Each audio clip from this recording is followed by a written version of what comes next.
for you to also experience it. Absolutely. Yeah. Interestingly, for the first time, Felix and Kabiru were in agreement. But if you're out of parliament, that is what you always forget, that you get stuck sometimes. Perfect. Quite a number of things require. No, Council. No, I mean the popular part that when it comes to emoluments, the parliamentarians are together. That was very, very united. There are many misconceptions about our job. Yes, maybe you also the reason why until you got in. The reason why it was necessary to disclose those things is to, for want of a better expression, push back on a certain perception that there's this pot of resources that we parliamentarians dip our hands into and benefit from. So I was just making the point that he knows it better than I, because he was there for far longer than I was. I was only just laughing at him. Absolutely. Look, maybe another time we will have to talk about, because parliamentarians, in a nutshell, spend far more than they ever earn. Because when you were in the whole political value chain, it's the worst position. It's the worst. We'll have to table it for another time. Yes, another time we can discuss because it. Because the question is, why then do you spend so much money to get into parliament? The simple answer is you know you are not going to earn so much. The simple answer is that somebody must do the job. That's the first thing. The second point is that if that job is not done, the sort of suffering and pain that our people will feel will be unprecedented, because government, despite its best efforts, is not able to reach every part of this country. And so it is the parliamentarians who stand in the gap that exists between government and the people. You understand me?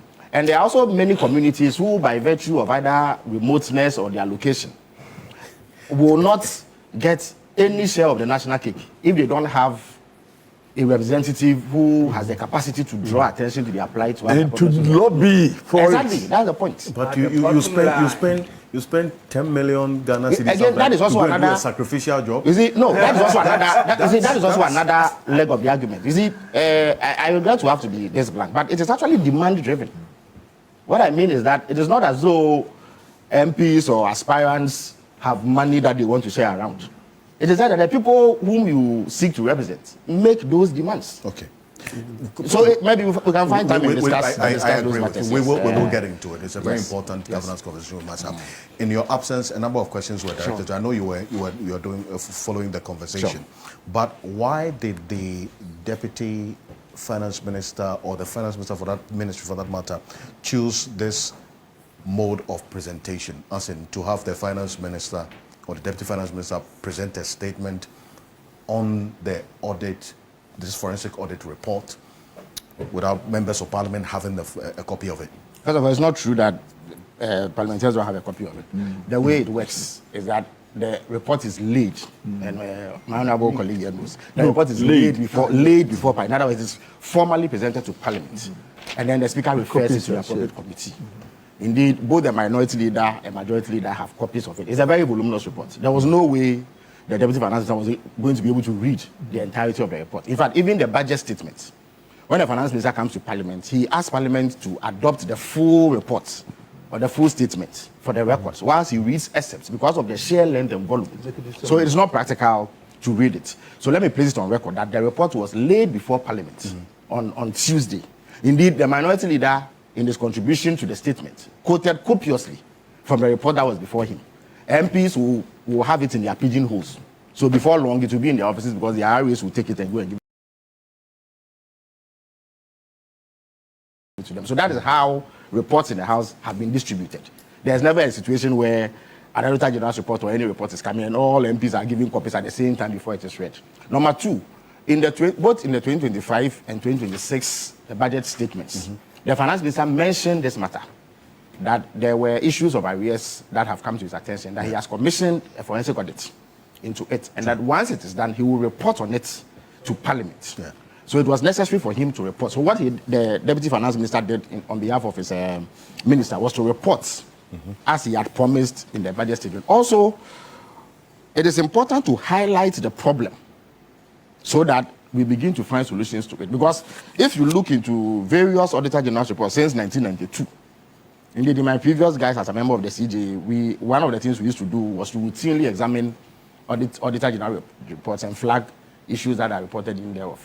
It was necessary to bring to the attention of members of the House, rather than just laying the reports and getting a committee to go and work on it, and also draw the country's attention to instances where the public purse is abused and loopholes are exploited to the detriment of all of us. We are talking billions of Ghana cedis, at least 8 billion Ghana cedis that have been rejected. When the finance minister first mentioned this in the budget, the figure was over 10 billion. Yes, because what led so to what this happened in reduction? the course of the audit, appropriate responses were provided for some of the queries. Indeed, what the Auditor-General does in the final report is that if a report or a claim or a query has been adequately answered, he will not flag it.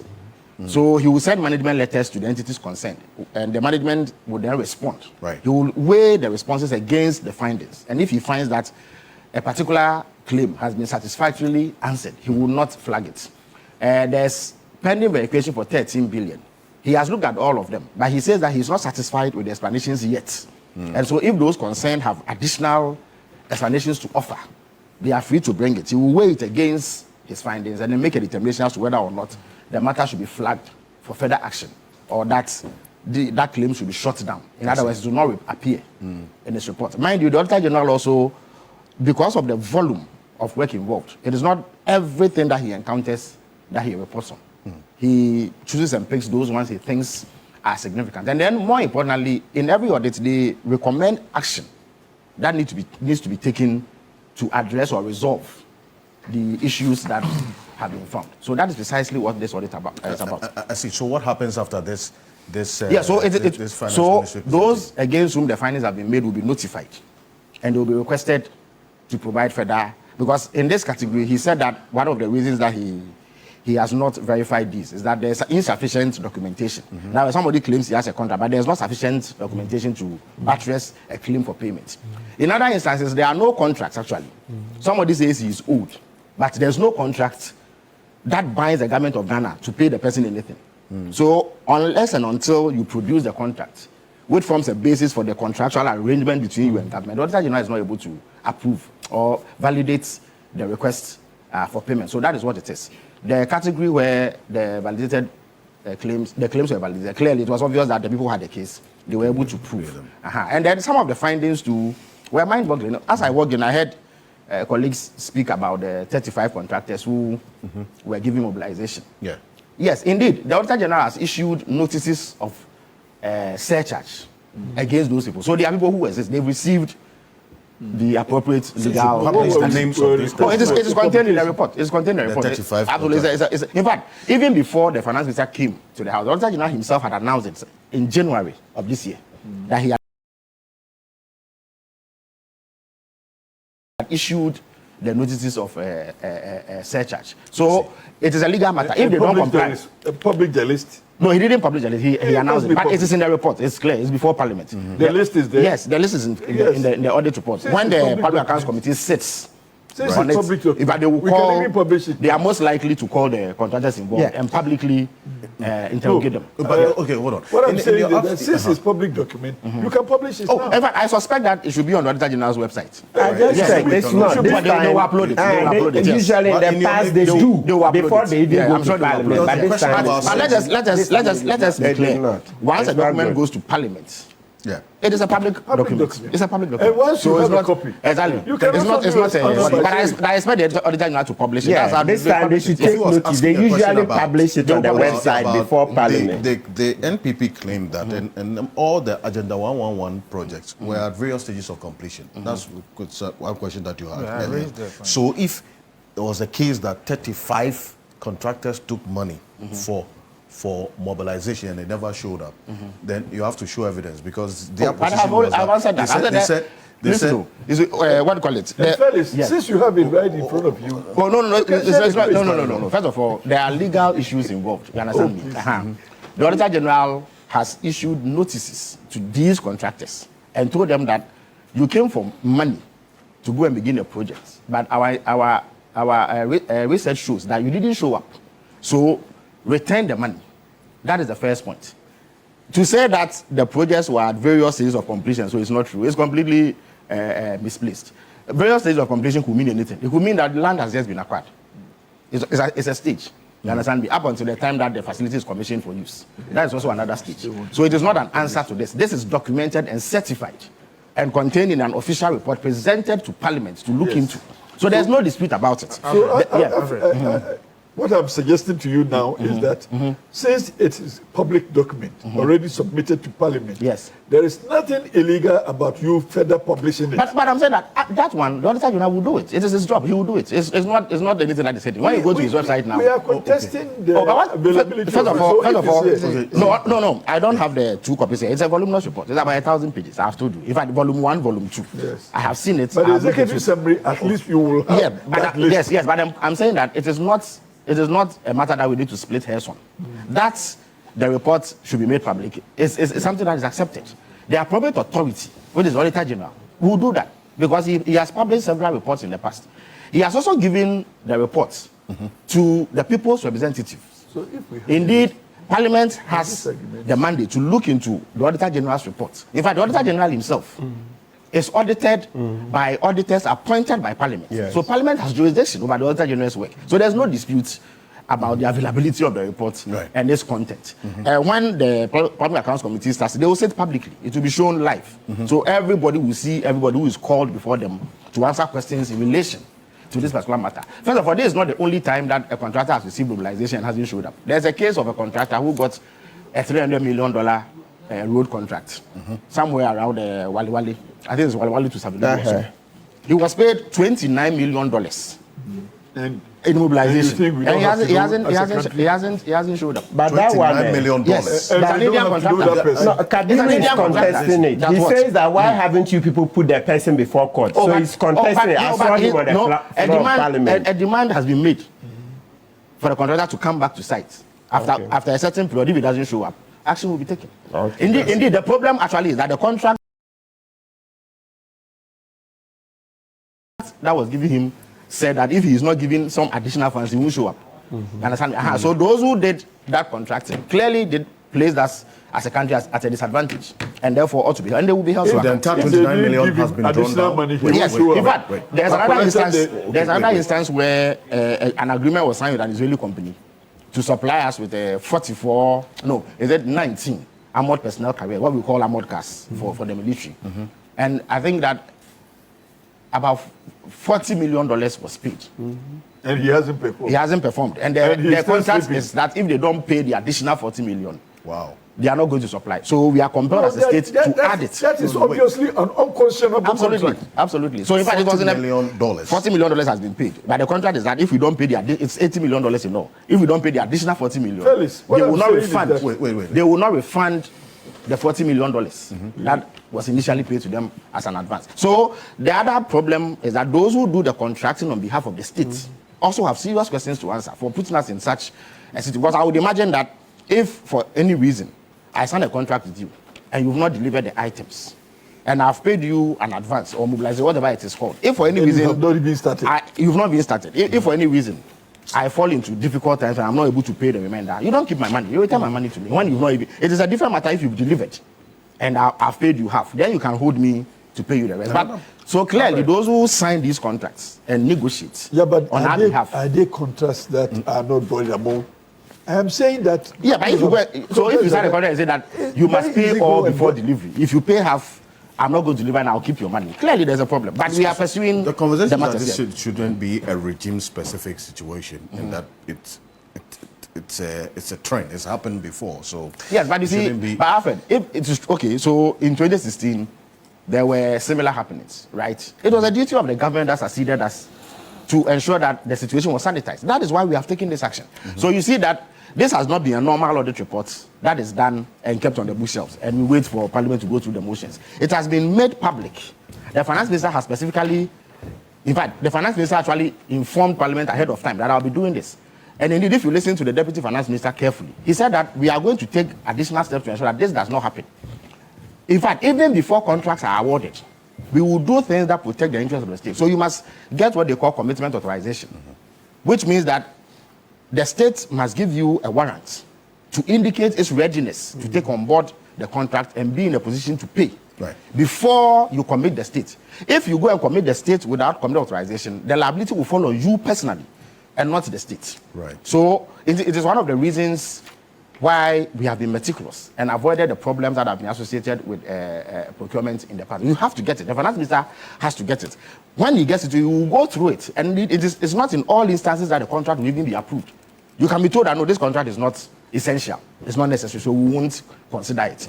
The other leg of the argument is that a value for money office has been set up. People are talking about the procurement authority. It is true.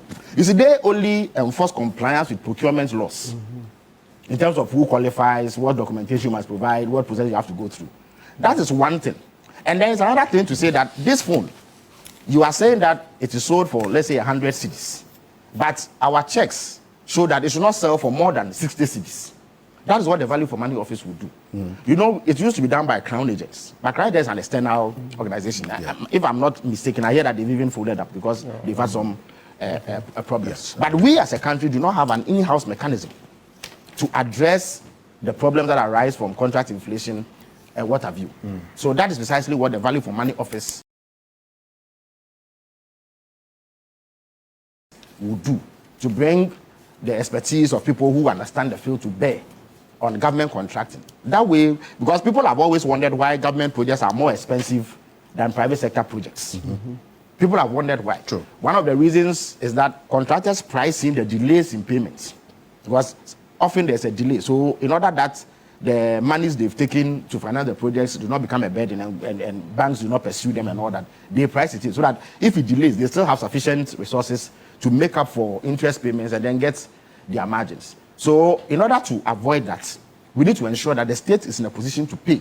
And that will come if the state is aware of the contract and then the price is reasonable and falls within the budget that has been drawn up for the financial year. I see.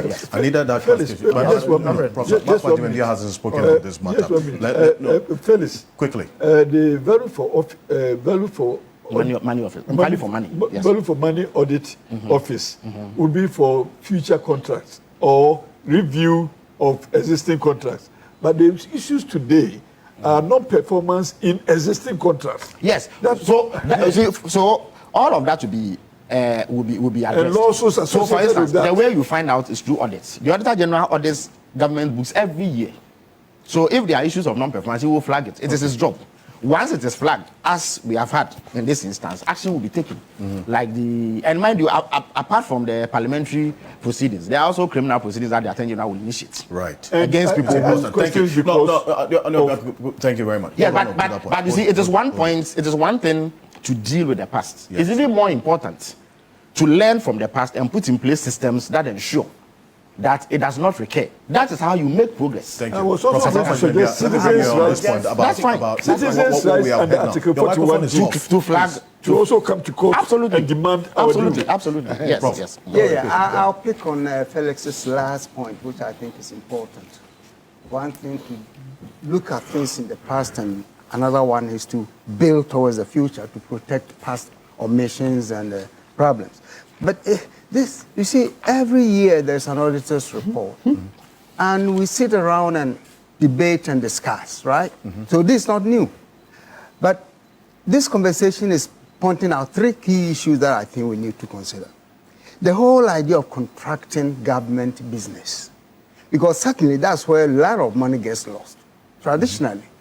And I remember a time when there was an attempt to introduce some program, not in this country, but in the UN, to assist contract negotiations. There's a big-time contract negotiation between African countries and external organizations, because they are coming for money. So if you are not smart enough, you don't know the system, you don't know even certain words that are used in the contract, they will take advantage of you. And I think it's present in our case, how contracts are really concluded, the fine lines. Because if you have a contract that says that give me 40, but you cannot come back until you give me another 40, and you sign on, you are really causing financial loss to the state. So I think that is one issue I wanted to bring up. But more importantly for me, the systems and processes that have been highlighted by my good friend here in his presentation. That's where the problem is, the systems and processes. And the third aspect is the human agency, the three together. If the system is known to be wrong, what have we done over the years to put the right system in place? That's why I liked Felix's last point as I mentioned earlier. If the system has been wrong all these decades, not years, 30 years of the Republic, if the system has been wrong, what has been done? Which, if nothing has been done until now, then I think there's a serious problem of collusion between the bureaucrats, the technocrats, and the political elite to be siphoning money all these years from the state, clearly. Because, look, if you have a project and you decide to contract it out, and first of all, there must be a system in place that will check the whole process of it, the signatures, whoever signs on. So in the end, if there's a problem, it's not only the minister you're going to call to account. It should be those who prepared, because there's a system. Everybody signs on before finally a minister will sign on, and then it goes to the finance ministry to be funded. Is that not the system? So what is in it? That chain. Who are there? We need to find them out. Because when these things happen, they will simply say, oh, it's the politicians and da. But it's not only the politicians. There is an inbuilt arrangement that allows all those in that chain to steal money from the state, okay? Then the idea, whether it's corruption or thievery and all, well, it's a human agency. Because even if the system is good, and many a time we try hard and put in good systems, then the individuals in charge would deliberately subvert the system. And that's an example. You remember when the new technology was introduced to the harbor system? You remember?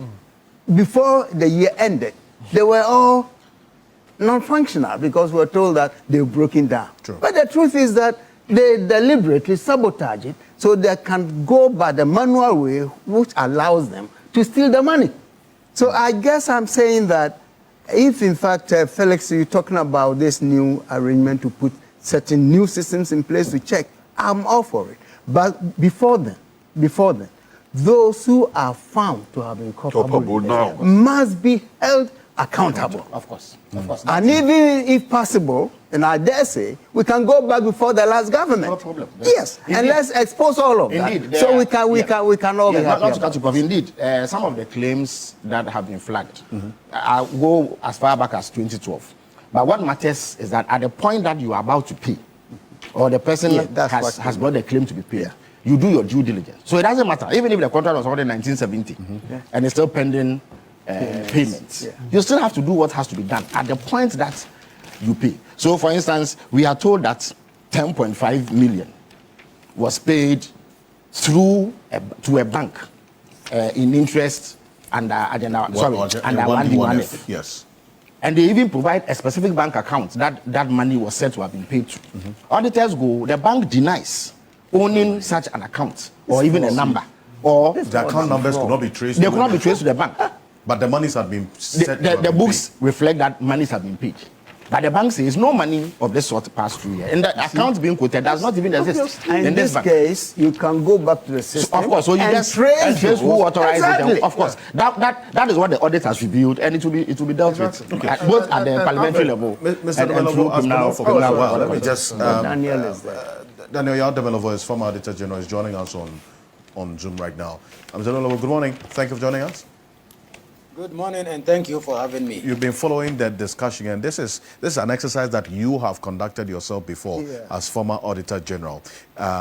This may not surprise you, but with the elements that we are seeing now, who should be answering questions for what we are even talking about this morning? Thank you very much, and good morning to your panel. I've been listening to their discussions, and they are spot on. I completely agree with them. The truth is that all those who are complicit in this process must be held accountable. If it is a minister who authorized a payment of a claim that does not exist, he must or she must be held accountable. But the point has been made by Prof, and I agree, that without the connivance of the public officer, there is little a politician can take from the public service. Because the system is such that there are validations of what we call cross-validation or checks and controls, or checks and balances, said that you cannot do it alone. For instance, I don't think there is any ministry where the minister alone can take a checkbook and just sign and it will go through. There may be a need for a second signatory, and that second signatory will not be the same minister. It will be a technocrat.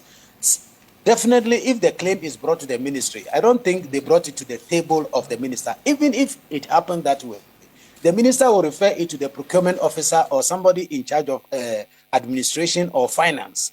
And they will verify and say that, yes, goods have been supplied, services have been rendered. So if all this tends to be untrue or false, then we have to hold them accountable. The only thing I want to add is that, yes, I agree that Parliament is having its process, and some are also talking about prosecution, which is also good. But there is an easier way out, which we have always omitted. There are also provisions for administrative sanction. There is no way that you sitting in Channel 1 TV, you will bring a claim that you went to hospital for maybe 100,000 Ghana cedis. The institution should pay. And later on, they found out that you didn't even go to hospital, it's a fake claim, and they will allow you to continue sitting there. The minimum which will happen to you is dismissal. Why would the government also not suspend or interdict all the officers involved in this and then get them investigated? Because once you make a payment or BTA or sign a request for payment, your name and signatures are there. So we can identify these people, suspend them or interdict them, but set up a committee to investigate their level of involvement in these things. And if after the investigation it is established that he or she was actually complicit in this, then the person is dismissed. So the administrative sanction can take the lead. Then we can take time, and we are told justice, the fields of justice grind slowly. So we can take time and go through that slow grinding. And Parliament can also have its say by debating it in Parliament, which is right. So that is the only thing I'm calling for.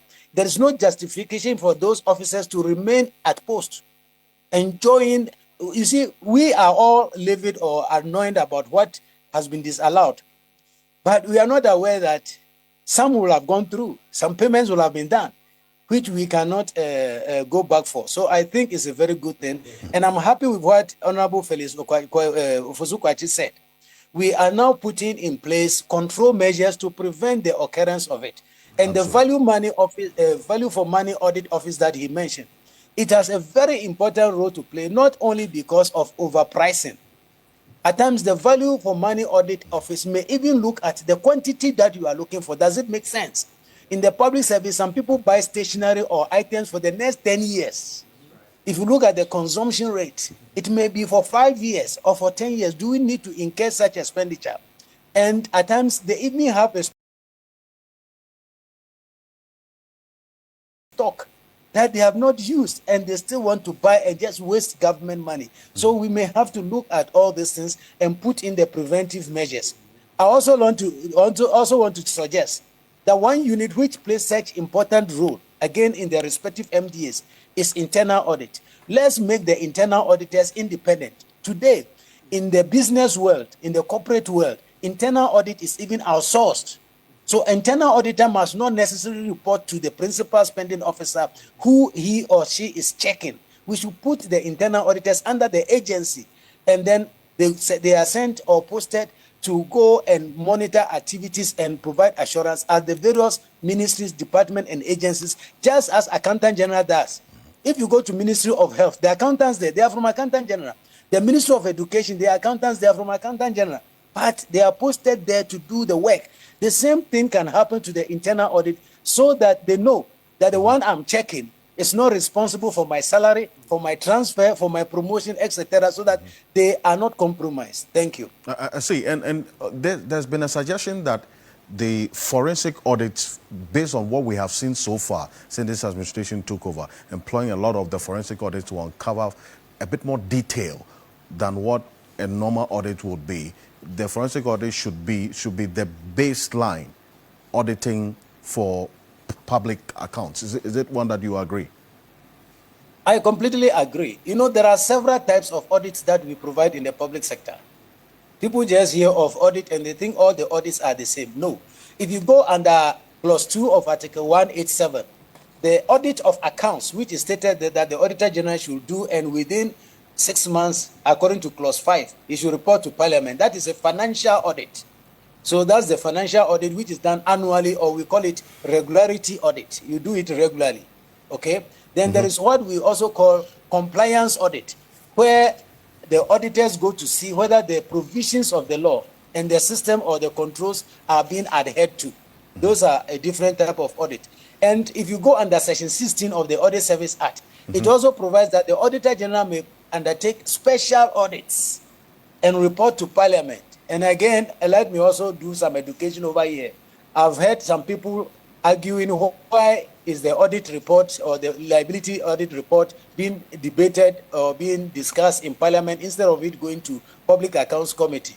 If you read both the Constitution and the Audit Service Act, I mean Constitution Clause 5 of Article 187 and then Section 16 of the Audit Service Act, Auditor-General reports to Parliament.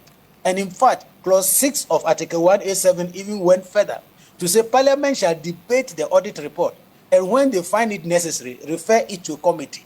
So Parliament is not supposed to always send it to Public Accounts Committee. They can debate it. So I think that is also right. So the special audits that you asked about is very important. Value for money audit, procurement audit, IT audit, etc. They are all called special audits. And they come in to fill the loopholes between the periodic or the regularity audit, which is the financial audit report that goes to Parliament every year. Thank you. Thanks for watching. Like and share the video. You can also drop your comment. Please don't forget to subscribe. Click on the bell to turn on the notification.